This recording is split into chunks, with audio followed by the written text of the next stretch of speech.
ये उनका न डाला, तो वो ताकत उनके पास थी, तो महिलाओं के साथ जस्टिस क्यों नहीं किया उन्होंने, ये मैं पूछना चाहता हूं।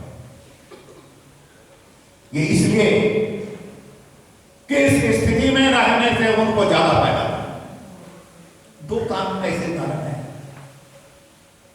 एक है कि एक जजमेंट 1800 ईस्वी में आया है कि वो आपको उस आर्टिकल में लिखा हुआ है कि कानून के द्वारा हाई कोर्ट का जजमेंट आया है कि हिंदुस्तान के जो परंपरा है जो महिला के बारे में है, उसमें सेकंड मैरिज की कोई बात नहीं है कि पति के डेथ के बाद उसके बाद उसमें कोई मैरिज का प्रावधान नहीं। तो अंग्रेजों ने बहुत हल्ला हंगामा हुआ, उसमें एक इंट्रोड्यूस किया कि उनको पति के डेथ के बाद रीमैरिज का अधिकार होगा। दूसरा उन्होंने इंट्रोड्यूस किया जो है, जो आप पढ़े हुए राजा राम मोहन राय वगैरह जैसे समाज सुधार की बातें पढ़ते होंगे, तो उसमें उन्होंने उसको दिया है कि सती प्रथा बंद।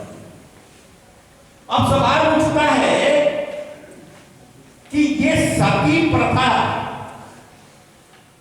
वगैरह के पीछे अगर उसके हिस्टोरिकल और दूसरे तत्वों को अगर हम पढ़ा जाए और उसको एक्सप्लेन किया जाए तो बहुत सारी बातें निकलेगी। ये रिसर्च की वस्तु है, मैं बहुत ज्यादा उसको नहीं खींचना चाहता।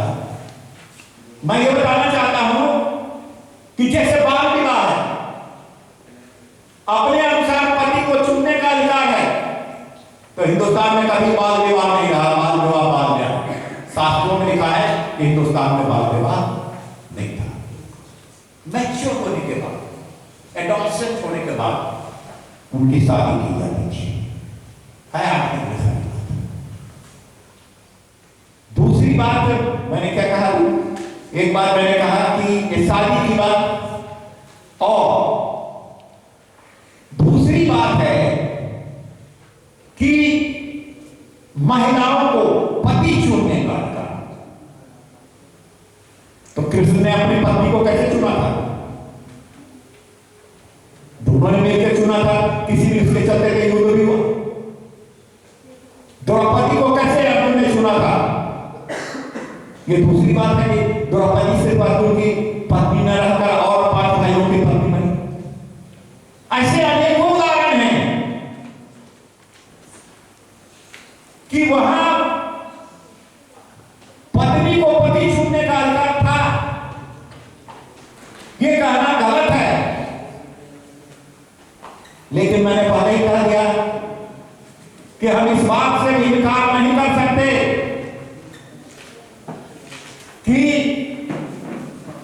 हमारे यहां महिलाओं की स्थिति पश्चिम से बहुत उन्नत है। लेकिन जब अंग्रेजों ने कुछ नहीं किया तो भारतीयों को करने का मौका था। इस काम की अगुवाई रमाबाई का एक नाम उसमें मैंने लिखा है, जो कर्नाटक की एक महिला थी, बहुत विदुषी थी, विद्वान थी। 1800 ईस्वी में वो कर्नाटक में 1800 अप्रैल महीने में 48 या कुछ उनकी पैदाइश का है, 8 दिन में आपको वो मिल जाएगा। उसने महिलाओं के अधिकार के लिए संघर्ष करना शुरू किया। वो संस्कृत की पंडित थी, ब्राह्मण भी थी, इंटरकास्ट मैरिज भी किया, बाद में अपना रिलीजन भी चेंज किया। वो उन्होंने जब लड़ाई शुरू की तो मैं कहा नहीं, ये जाति पाति इस प्रकार का व्यवहार महिलाओं के प्रति बर्दाश्त के बाहर है। और उसके जागरण के लिए उन्होंने पूरे हिंदुस्तान से लेकर अमेरिका तक गई और कलकत्ता में जाकर उन्होंने मैरिज किया था, एक बंगाली से मैरिज किया था, इंटरकास्ट मैरिज किया था। तो ये रमाबाई का इतिहास पढ़ गया, what she has done for ladies. तब आइए महात्मा गांधी। महात्मा गांधी ने पहले कहा महिलाओं को घर में पर्दा छोड़ो, राष्ट्रीय आंदोलन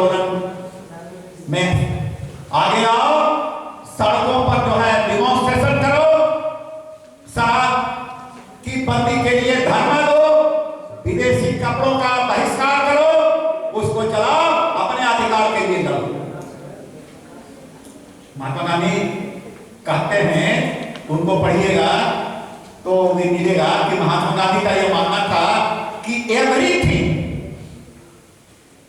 will change through non violence. हम नॉन वायलेंस का रास्ता अपनाएंगे, लेकिन महिलाओं के अधिकार के रिस्टोरेशन की बात जब सामने आई तो मैंने कहा here the non violence will never succeed. यहां नॉन वायलेंस सक्सीड नहीं करेगा। तो कैसे बदलेगा? महिला अपने अधिकार के लड़ेंगी, पुरुष सपोर्ट करेंगे, अपनी सरकार होगी तो कानून बनेगा। तो इस प्रकार से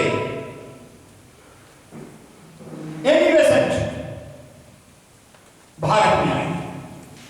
तो 1920 ईस्वी के बाद महिलाओं के अधिकार की लड़ाई का हिंदुस्तान में जो है वो काफी आगे बढ़ा है। नेशनल मूवमेंट अगर आप पढ़ते हैं तो आप उसमें मिलेगा। तो ये कहना मेरा है कि हम लोग we are not far behind any movement of the world.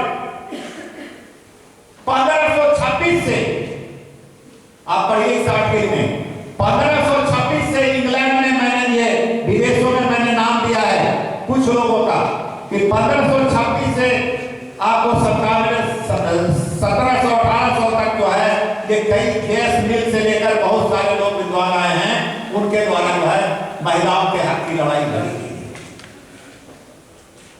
तो हम ये बताना चाहते हैं मित्रों कि महिलाएं पीछे नहीं है, भारत की महिलाएं पीछे नहीं है। अब मैं आना चाहता हूं कि क्या जब नए भारत के संविधान का निर्माण हुआ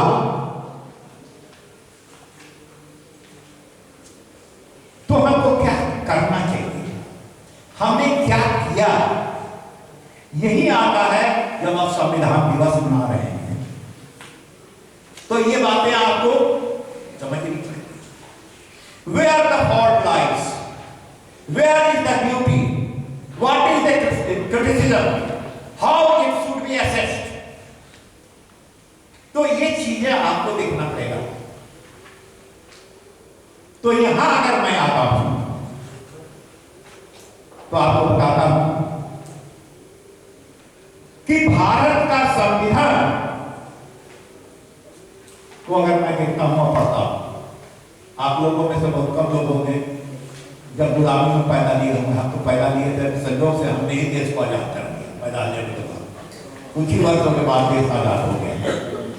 तो आप कह सकते हैं कि विश्व में